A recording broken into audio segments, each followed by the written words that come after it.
Hi! Welcome sa YouTube channel ko. Tara, samahan niyo ako!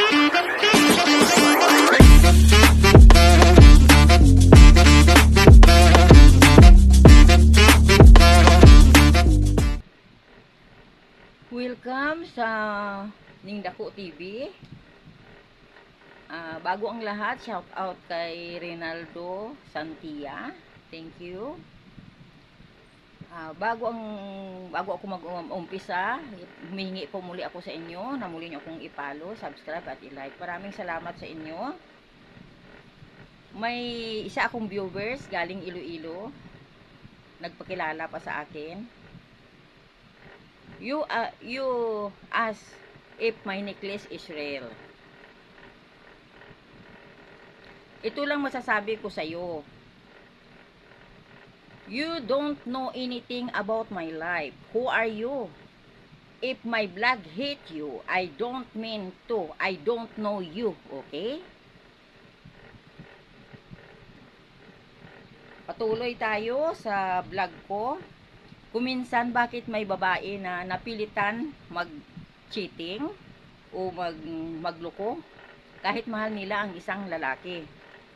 Kasi kuminsan may mga lalaking tad na ng sakit sa damdamin, sakit na ilang bisis na siya nabigo sa pag-ibig, ilang bisis na siyang nag-asawa pero nag-cheating pa rin sa kanya, ilang bisis na siya naloko, ilang bisis na siya na-cheating, ilang bisis na siyang pinalitan, ilang bisis na nangapit bahay ang babae. Ubusin niya man ang babae sa mundo, mag-cheat at mag-cheat pa rin yan kung ikaw na lalaki ay hindi ka marunong magdala sa asawa mo. Kasi ang babae hindi mag-cheat yan basta-basta kung okay ka.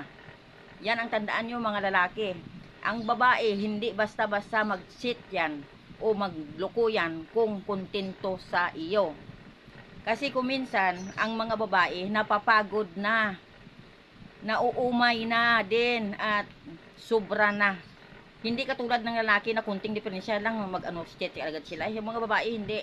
Magtitiis muna yan, iiyak muna yan, mag-isip muna yan, luluha muna yan, magmartir muna yan bago mag-cheating yan. Yan ang tandaan ninyo, yan ang mga ugali ng babae. Hanggat, lalo na kung may mga anak, hanggat makaya nilang tiisin ang lahat, titiisin nila ang lahat. Pero kung hindi na kaya, lalo na kung ang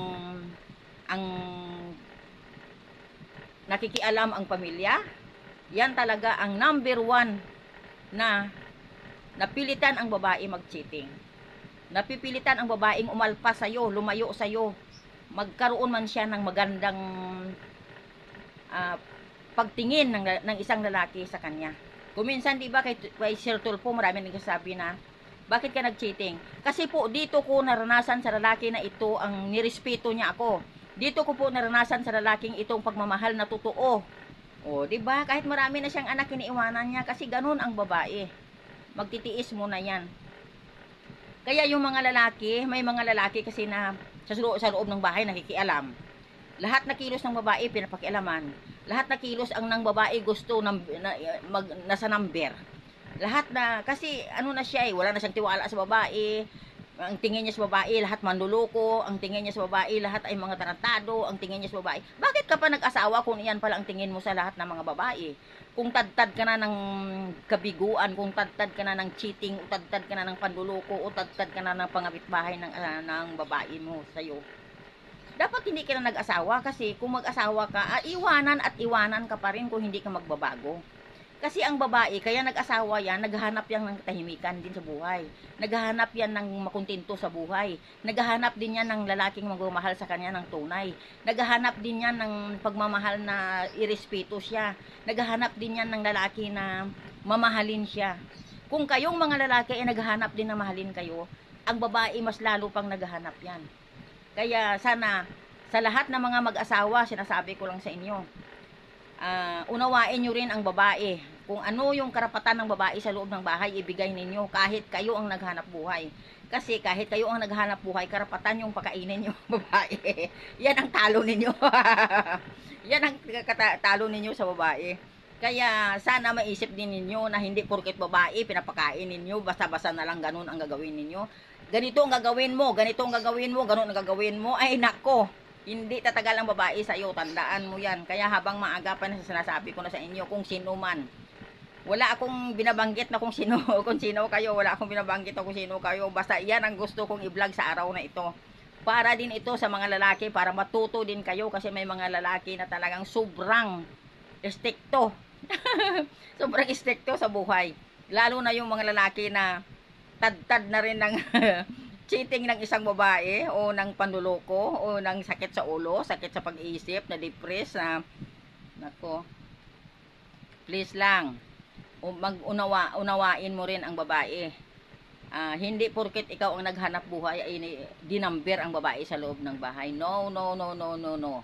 Bigyan mo rin ng kalayaan ang babae. Kung saan ka banda, nandoon ka lang. Kung saan banda ang babae, nandoon na rin. Huwag kang lumampas, huwag kang below the belt.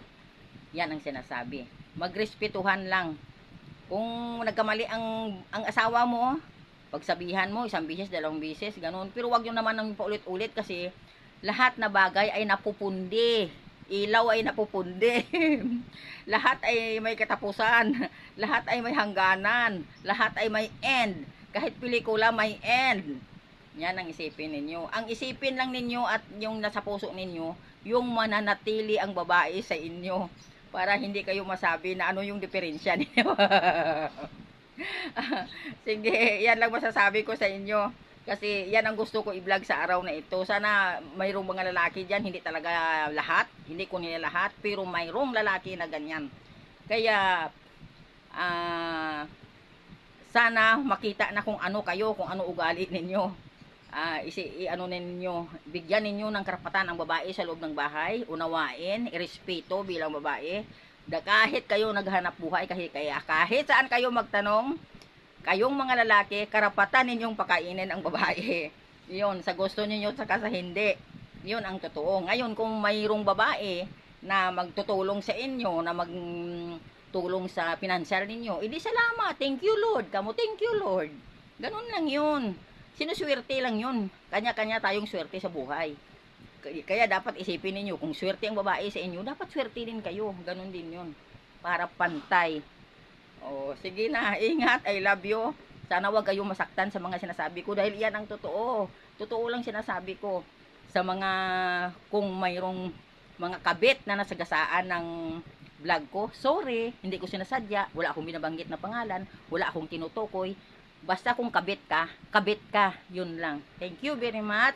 God bless you. I love you.